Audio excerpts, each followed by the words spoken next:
Food అది ఎవ్వరికి ఏది డెలివరీ చేయాలి, మంచినీళ్ళు ఫుడ్ అన్నది అల్లాడారు. డాబాల పైన ఉన్నటువంటి వాళ్ళు, ఆ ఇళ్లలో ఉన్న వాళ్ళు వాళ్ళకు వండి పెట్టడం అట్లాంటి వాటి ద్వారా కొంతవరకు సేవ్ అయ్యారు.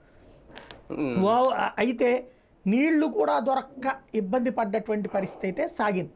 ఇప్పుడు ఓవరాల్గా ఏంటంటే మూడో రోజు నుంచి ఆహారం అట్లాగా అందుకోగలగటం ఇది జరిగింది.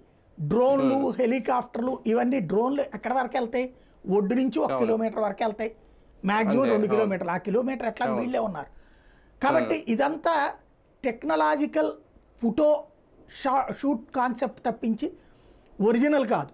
హెలికాప్టర్ల ద్వారా అక్కడక్కడ విడిచారు తప్పించి అవసరమైన అందరికీ అందలేదు.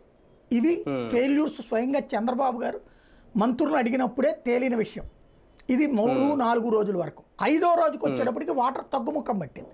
తగ్గుముఖం పట్టాక ఆహారం చేరింది. ట్రాక్టర్లు వెళ్ళగలిగినంత వరకు ఆహారం తీసుకెళ్లారు. అక్కడి నుంచి కొంతమంది ఆ ముందుకొచ్చి నడుచుకుంటూ వచ్చి వాళ్ళకి ఇప్పుడు అంతకుముందు ఏదైతే 8 అడుగుల దాకా నీళ్ళు ఉన్నాయో అక్కడ 5 అడుగులు ఆ రేంజ్లోకి వచ్చినాయి.